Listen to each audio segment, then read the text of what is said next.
So untuk garis renjang ada dua perkara awak perlu tahu. So yang pertama, kalau dua garis adalah selari, maka M1 sama dengan M2. So M tu apa? M tu apa? M tu merujuk pada, M ni adalah merujuk pada kecerunan. Okey, boleh ke? Okey, dua garis adalah selari, maka M1 sama dengan M2. Kecerunannya M1 sama dengan M2. Siapa ingat lagi kecerunan, macam mana kita nak cari kecerunan? Y2 Apa tadi Atika? tolak Okey, sangkut Okey, Y2 tolak Y1 bagi Y2 X2 tolak tolak X1. dengan X. Okey, Y2 tolak Y1 bagi X2 tolak X1. So kita akan dapat kecerunan dia. M1 sama dengan M2, baru dia adalah garis selari. So kalau yang kedua pula, dua garis adalah serenjang, maka M1 darab M2 sama dengan negatif 1. Dua garis serenjang maksudnya dia punya M1 dan juga M2 dia tidak sama. Apa maksud serenjang? Bila satu garis berserenjang, maksudnya sudut pada garis itu adalah sudut tegak 90 darjah. Okey, seterusnya kita tengok contoh. Contohnya, tentukan sama ada pasangan garis lurus berikut adalah selari atau serenjang. Jadi caranya adalah, okey, sekarang nampak ada dua persamaan kan? Persamaan yang pertama, 4x tambah 2y tolak 9 sama dengan 0. Dan juga persamaan yang kedua, 2x tambah y tambah 6 sama dengan 0. Jadi penyelesaian dia, yang pertama kita tengok pada persamaan yang pertama, kita jadikan dia dalam bentuk y sama dengan mx tambah c. Bentuk Tambah apa itu? general, bentuk y sama dengan mx tambah c. C. Bentuk asas untuk persamaan. Y sama dengan mx tambah c. Jadi kita dapat daripada persamaan yang pertama Daripada 4x kita jadikan 2y sama dengan, sebab kita kekalkan y di sebelah kiri kita. Okay, so dapat 2y sama dengan negatif 4x tambah 9. Jadi kita akan dapat y kita sama dengan, sebab 2 ni kita kita bawa ke sebelah kanan. So kita akan dapat negatif 4 bahagi 2 x tambah 9 bahagi 2. Okay. So kita akan dapat y kita sama dengan negatif 2x tambah 4.5. Jadi berapa kita punya M1 kita? Jadi M1 dia sebenarnya adalah negatif 2. Ya, betul Ain. M dia adalah negatif 2. Okay, jelas tak yang tu? Sebab kita wujudkan balik y sama dengan mx. So M dia adalah negatif 2. mx tambah c. C dia adalah 4.5. So kita dapat kat sini M1 dia sama dengan negatif 2. Okay, jelas tak yang tu? Jelas. Okay, seterusnya kita ambil daripada persamaan yang kedua. Ini untuk cari M2 pula. So daripada persamaan yang kedua kita dapat y dia sama dengan, yang ni semua bawa ke sebelah kanan. Y sama dengan negatif 2x tolak 6. M2 dia adalah negatif 2. So sama. Okay. M2 dia adalah negatif 2. So apa kesimpulan yang kita boleh buat adalah, bila dia sama, apa maksud bila dia sama, apa kesimpulan yang boleh kita buat? Maksudnya garis dia adalah garis apa? Selari ke berserenjang? Dari. Ya, selari. So kita dapat bila M1 sama dengan M2, dia garis dia adalah selari. Okey, kita tengok contoh yang kedua. Okey, kita ada persamaan yang pertama adalah x tambah y tolak 5. sama dengan kosong. Persamaan yang kedua, X tolak Y tambah 10 sama dengan kosong. Sama juga step dia daripada macam yang kita buat soalan yang pertama tadi. Bentukkan dia dalam bentuk Y sama dengan MX tambah C.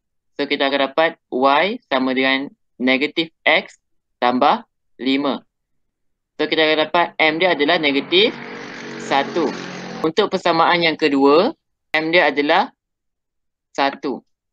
Sekarang M dia tak sama kan? So bila tak sama, maksudnya dia garis ni adalah garis serenjang. Okay. Maksudnya M1 tak sama dengan M2, jadi dua garis lurus tersebut adalah serenjang. Kita terus pada contoh yang ketiga. Cari persamaan garis lurus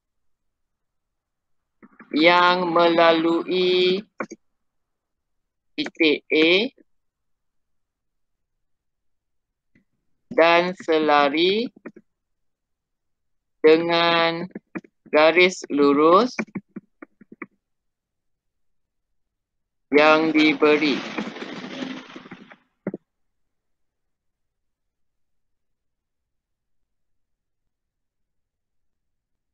So, contohnya diberi titik A adalah 3 negatif 1. Persamaan dia adalah 2X tolak 3Y tolak 5 sama dengan kosong. Okey, ikut persamaan ni kan. Diberi satu titik A, lepas tu diberi satu persamaan. 2X tolak 3Y tolak 5 sama dengan kosong. So, macam mana kita nak selesaikan yang ini?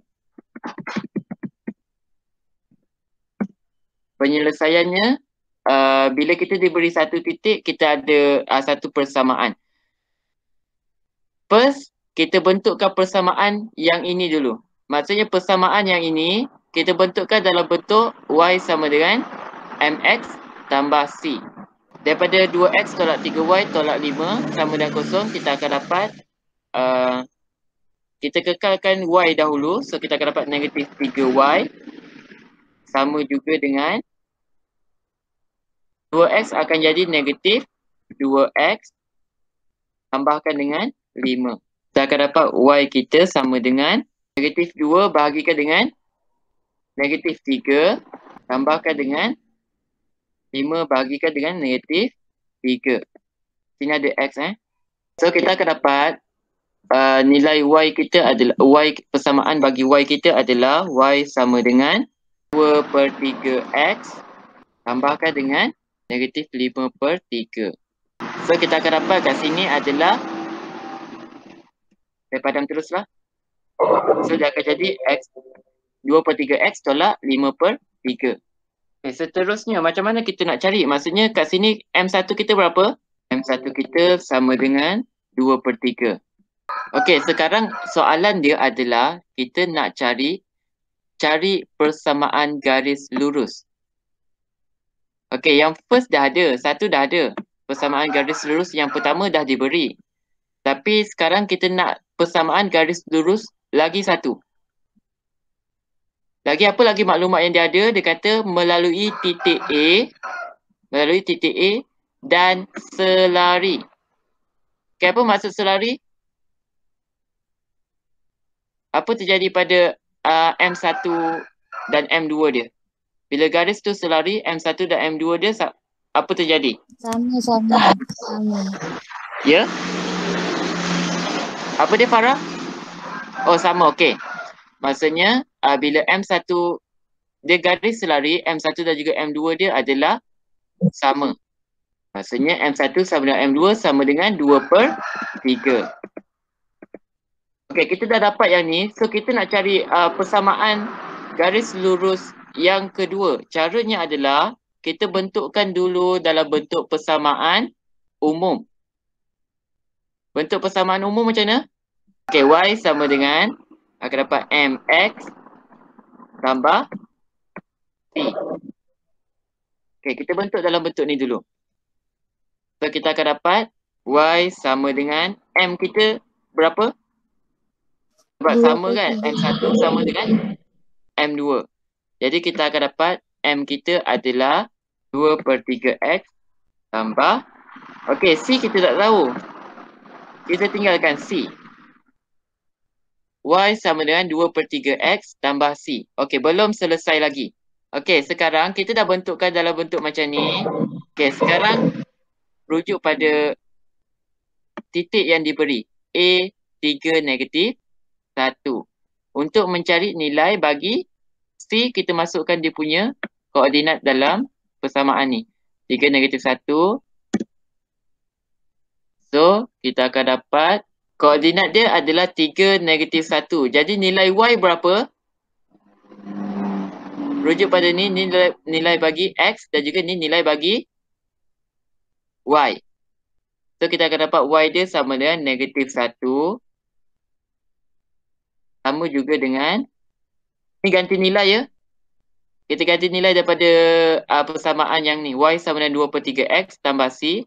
Jadi kita ganti nilai Y dia sama dengan negatif 1. Lepas tu dapat 2 per 3. Okay, X dia sama dengan 3. Tambahkan dengan C. So, boleh dapat tak nilai C? So, kita akan dapat nilai C kita adalah C sama dengan, okay, nanti dulu. So, kita akan dapat, ni salin balik negatif 1 sama dengan 2 per 3 darab 3 kita akan dapat. Ada yang jawab 3. Jawapan yang betul adalah 2. Sebab 3 darab dengan 3 cancel. 3 bahagi 3. 3 bahagi 3 cancel out. So, kita akan dapat sini adalah 2. Tambahkan dengan C. Jadi, kita akan dapat C kita sama dengan, okey, 2 bawa ke sebelah kiri. Kita dapat negatif 1 tolakkan dengan 2. So, kita akan dapat negatif 3. C sama dengan negatif 3. Dah selesai ke belum? Okey, belum. Apa lagi nak kena buat? Kita dah dapat nilai C. Seterusnya, apa kita nak kena buat seterusnya? Okey, masukkan balik dalam persamaan Y sama dengan 2 per 3X tambah C. So, kita ganti nilai bagi C ni. Okey, so kita akan dapat Y kita sama dengan 2 per 3X tambahkan dengan C kita adalah negatif 3. So, kita tolak 3.